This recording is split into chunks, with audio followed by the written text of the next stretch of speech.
Assalamualaikum warahmatullahi wabarakatuh. Kita berjumpa kembali di pertemuan yang kedua, yang dimana kita akan terkait asuransi syariah.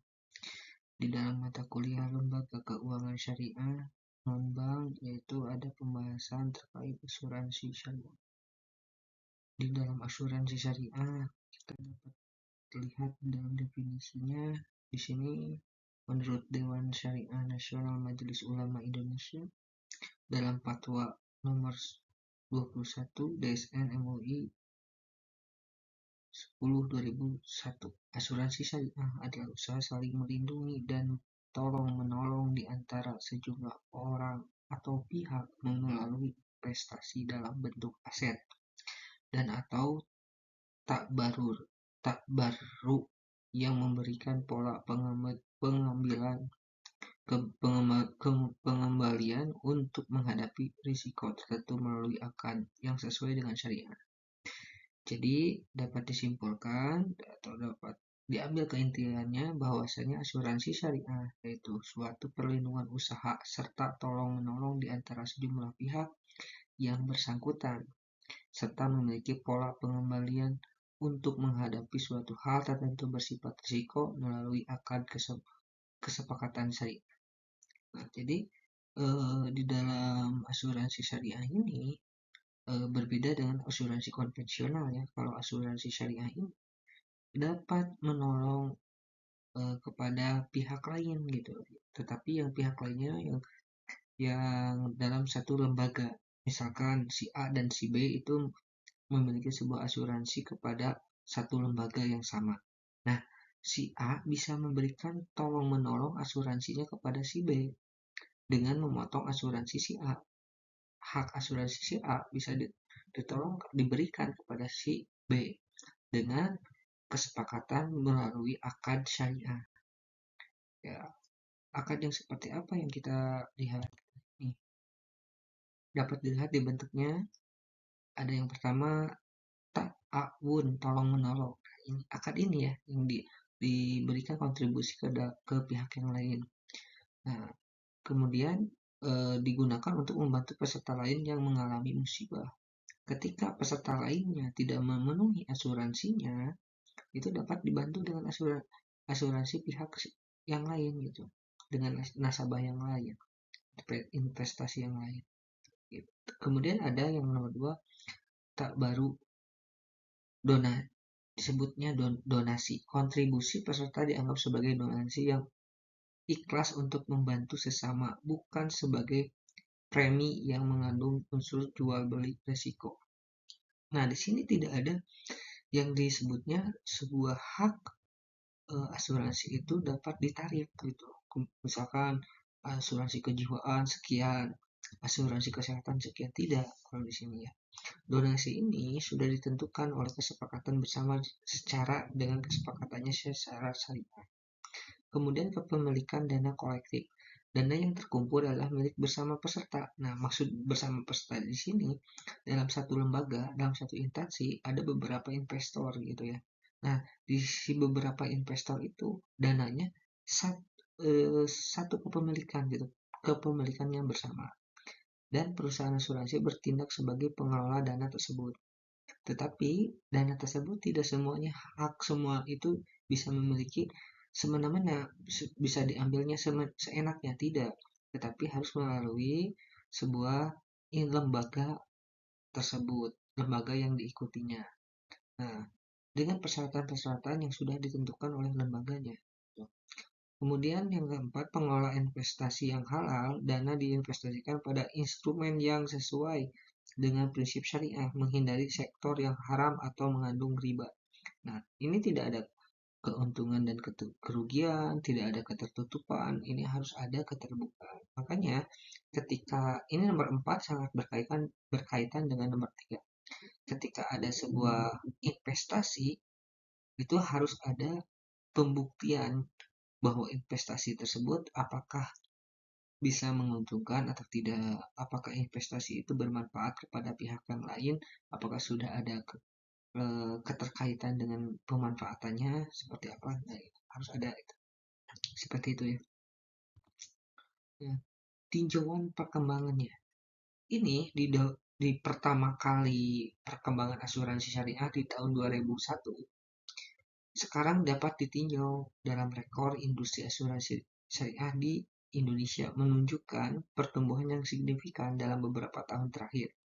Berarti di beberapa tahun terakhir itu ditinjau dari 2021 ya. Dari 2001 sampai 2021 berarti sudah 20 tahun perkembangan asuransi syariah nih.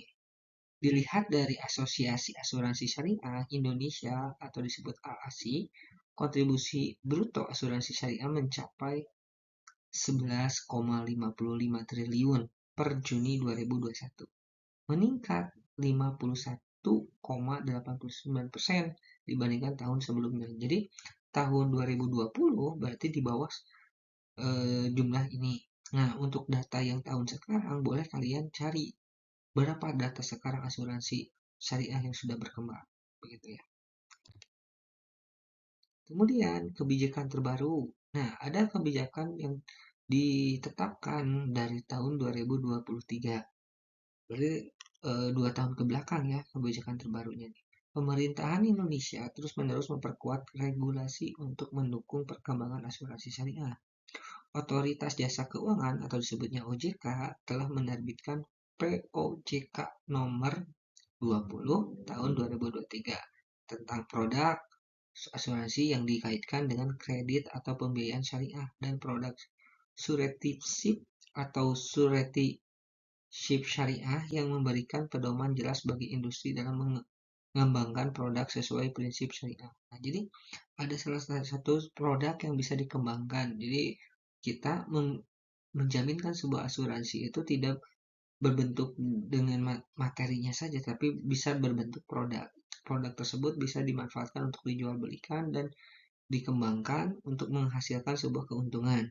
Nah, keuntungan tersebut itu bisa disebut dimasukkan kepada investasi kita di dalam sebuah industrinya, gitu ya. Jadi asuransi kita itu bisa bertambah dengan seiringnya produk tersebut dijual belikannya, atau bisa produk tersebut dibelikan menjadi barang gitu, diaksurkan berbentuk kredit kepada orang lain gitu. Kemudian tantangannya nih yang ada di dalam tantangannya itu sudah tidak jauh lagi ya bertentangan dengan konvensional ya. Yang dilihat yang pertama itu adalah literasi masyarakat. Masih rendah pemahamannya masyarakat tentang asuransi syariah, menghambat penetrasian pasar. Jadi ruang lingkup Indonesia itu, masyarakat Indonesia itu masih belum mengetahui bagaimana dasarnya asuransi syariah. Masih banyak yang memberikan sebuah kesimpulan asuransi syariah itu masih banyak ada kepemilikannya kesamaan dengan konvensional. Tapi sedangkan ketika kita kaji itu tadi yang sudah kita bahas semuanya, ternyata banyak perbedaannya ya dengan asuransi konvensional. Sedangkan literasi masyarakat, kesempatan untuk meliterasi dan memberikan sebuah gambaran atau sebuah teorinya, pihak dari Majelis MUI itu belum ada keselenggaraan seperti seminar di muka umum atau berbentuknya sebuah kunjungan-kunjungan kepada desa-desa, ke daerah-daerah gitu, dan mengembangkan sebuah lembaga asuransi syariah atau keuangan syariah di setiap daerah-daerah. Masih keterbatasan ya. Kemudian kompetisi dengan asuransi konvensional apa? Asuransi konvensional yang lebih dulu hadir memiliki basis pelangganan yang kuat. Pelanggan yang kuat ya, udah banyak yang berlangganan yang kuat. Hingga asuransi syariah perlu menawarkan nilai tambahan untuk bersaing. Nah, dilihat dari ini, pasti masyarakat umum itu meninjau, wah yang mengikuti asuransi syariah itu khususnya untuk umat muslim.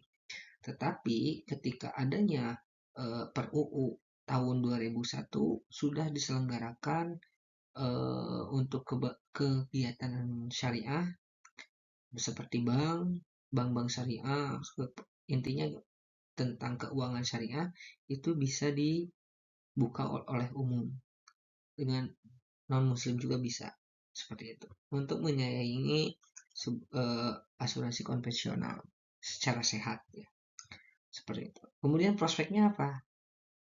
Yang pertama yaitu dukungan regulasi.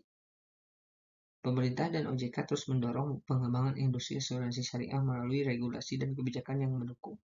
Nah, jadi selalu terus meninjau sebuah regulasi perkembangan bagaimana asuransi syariah setahun ke tahun gitu kan. Seperti tadi kan ada perkembangan terbaru, ada perubahan-perubahan yang terbaru dan peraturan-peraturan terbaru seperti itu ya. Kemudian asuransi syariah itu tidak tidak monoton gitu, pasti akan ada evaluasi setiap tahunnya untuk mengembangkan sebuah regulasi. Kemudian yang B yaitu inovasi produk, pengembangan produk asuransi syariah yang inovatif seperti asuransi digital dapat meningkatkan daya tarik bagi masyarakat luas. Nah, jadi layanannya itu tidak selamanya offline atau selamanya tatap muka gitu, tidak perlu kita langsung ke pihak bank langsung gitu, atau ke pihak lembaganya langsung, tidak. Ada salah satu lembaganya menggunakan e-commerce atau menggunakan digital gitu, kegiatan-kegiatan administratifnya itu menggunakan digital gitu. Seperti itu. Yang terakhir, dapat disimpulkan, asuransi syariah menawarkan alternatif bagi masyarakat yang ingin mendapatkan perlindungan finansial sesuai dengan prinsip-prinsip Islam. Dengan pertumbuhan yang signifikan dan dukungan regulasi yang kuat, industri ini memiliki potensi besar untuk berkembang lebih lanjut. Jadi kalian berhak untuk lebih jauh mempelajari dan menjelaskan kepada teman-teman kalian, keluarga kalian, tetangga kalian, dan umumnya masyarakat Indonesia yang dikenali oleh kalian. Boleh kalian kemukakan kembali sebagai mahasiswa yang memiliki sebuah wawasan yang lebih luas juga. Kalian ini sebuah asuransi syariah itu banyak manfaatnya bagi masyarakat Indonesia. Nah, untuk pertemuan hari ini cukup sekian. Mohon maaf bila ada kekurangan dan kesalahan dari penjelasan saya. Saya tutup dan akhiri. Wassalamualaikum warahmatullahi wabarakatuh.